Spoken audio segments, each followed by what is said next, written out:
Юуны өмнө улсын хурлын дэд дарагт нэр дэвшиж байгаа аюур сайхан гишүүн Одон Туяа гишүүн хоёртаа баяр хүргэе, бас амжилт хүсье. Тэгээд улсын хурлын дэд даргын үндсэн чиг үүрэгт бол нэгдсэн хуралдааны эрсцийг бүрдүүлэх ажил байдаг. Тэгээд энд бол би бас Сэлэнгэ аймгийн 13 дугаар тойрогоос нэр дэвшээд сонгогдсон Жаргал тулгын Эрдэнэт гишүүнтэй холбоотой асуудлыг бас асуумаар байна. Өчигдөр бид нар тангараг өргөсөн 62 одоо манай намын хувьд бол за ер нь 76 гишүүнээс 75 нь тангараг өргөсөн байгаад байгаа. Тэгээ нэг гишүүн маань яг энэ сонгуулийн кампанит ажлын үеэр одоо хууль бус шийдвэр, шүүхийн шийдвэрийн дагуу одоо хоригдсон байж байгаа гэсэн хэдий ч бас одоо ингээд ард түмэн ихтгэл хүлээлгээд хамгийн өндөр саналаар сонгогдсон байгаа. Тэгэхээр энд бол маш олон одоо мэрэгжлийн хуульчид бол хэлж ийсэн 3 хуулийг бол зөрчсөн. За үндсэн хуулиас гадна сонгуулийн тухай хууль, за улсын хурлын тухай хууль одоо энд улсын хурлын гишүүний одоо бүрийн эрхийн асуудал байгаа. Тэгэхээр энэ 3 хуулийг зөрчигдсөн тийм шүүхийн шийдвэр гарсан гэсэн. Гэсэн хэдий ч сонгуулийн ерөнхий хорооноос бол улсын хурлын гишүүний үнэмлэхийг өгсөн байгаа.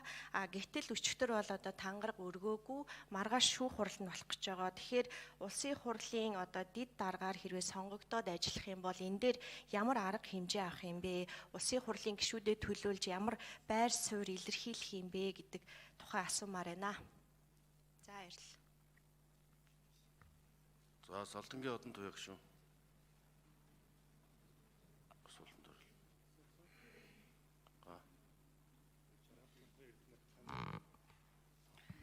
За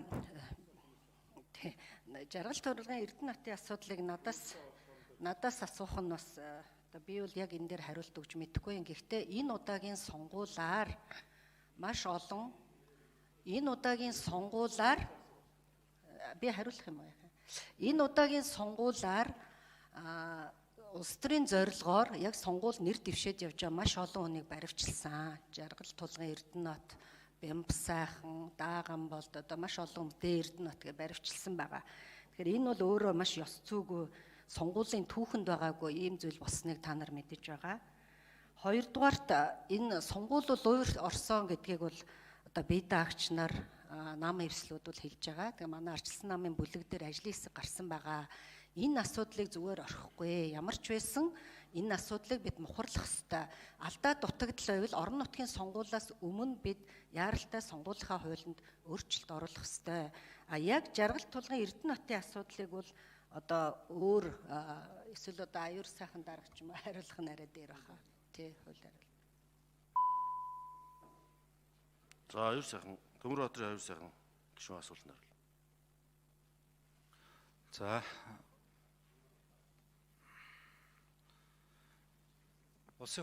Монгол улсын их хурлын тухай хууль заасны дагуу улсын хурлын дэд дарга хуулиараа хүлээсэн маш тодорхой чиг үүрэгтэй байдаг. Энэ нь бол улсын хурлын чуулганы болон байнгын хороодын хуралдааныг одоо хуралдуулахад бас уялдан зохицуулах. За үүний зэрэгцээгээр улсын хурлын одоо гишүүдийн эрсцийг хангаж хуралдааны хэвийн үйл ажиллагааг хангахад одоо өөрөг хүлээх. За үүний зэрэгцээгээр улсын хурлын даргаас өгөгдсөн одоо бусад чиг үүргийг хэрэгжүүлэх гээд маш тодорхой заасан байдаг. Тэгээд энэ чиг үүргийнхаа дагуу хэрвээ сонгогдох юм бол ажиллана гэсэн юм хариултыг өгөх боломжтой байна. За энэ сонгуулийн үеэр бас үүссэн нөхцөл байдал бас байгаа. Хууль тогтоомжууд үндсэндээ цагаан дээр хараар бичигдсэн хууль тогтоомжууд бас хэрэгжихгүй одоо шат тулганд байна. Улсын хурлын дарга Зандашдар улсын хурлын даргаар сонгогдохдоо хэлсэн үгэндээ энэ эрх зүйн реформыг одоо 5 чухал асуудлын хүрээнд хийнэ гэдгээ байр сууриа илэрхийлсэн байгаа. Энэ хүрээнд одоо хууль тогтоомжийг одоо хийгүү болохын зэрэгцээгээр хэрэгжилтийг нь ахиштал хангуулдаг ийм тогтолцоон дээр бид маш сайн анхаарах хэрэгтэй юм байна гэдэг ийм бас бодол байгаа гэдгийг хэлээ. Тэгээ Монгол улсын ерөнхийлөгч улсын хурлын чуулганы нээлттэй ажиллагаан дээр хэлсэн үгэндээ бас энэ талаар үүссэн нөхцөл байдал дээр байр сууриа маш тодорхой хэлсэн байгаа. Тийм учраас энэ хүрээнд бас эрх бүхий хүмүүс эрх бүхий одоо байр суурьудаа илэрхийлсэн байгаа. Мэдээж одоо хууль шүүхийн асуудал бид нар хөндлөнгөөс нөлөөлөх боломжгүй. Гэхдээ энэ парламентын дархлаа гэж байх ёстой. Энэ бол хэн нэгэн нэр бүхий гишүүнд үүссэн асуудал биш ээ.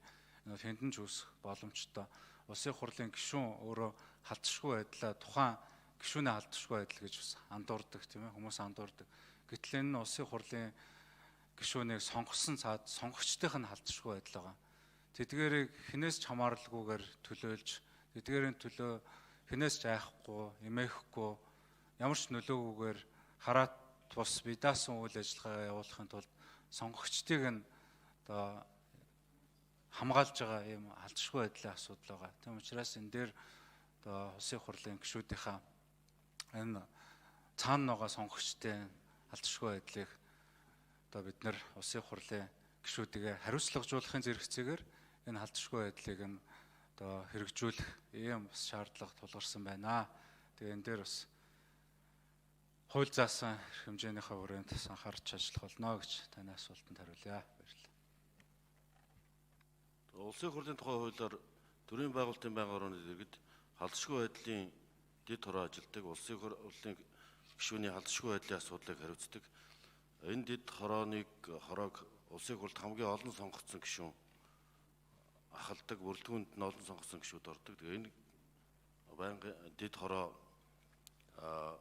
байнгын хороод маргааш байгууллагуудад эхлэж чиглэж ажилд оролцоод энэ асуудлаар дагнаа хариуцж ажиллах хэрэгтэй. За одоо эрхэм гишүүн Бадмааны бүгийн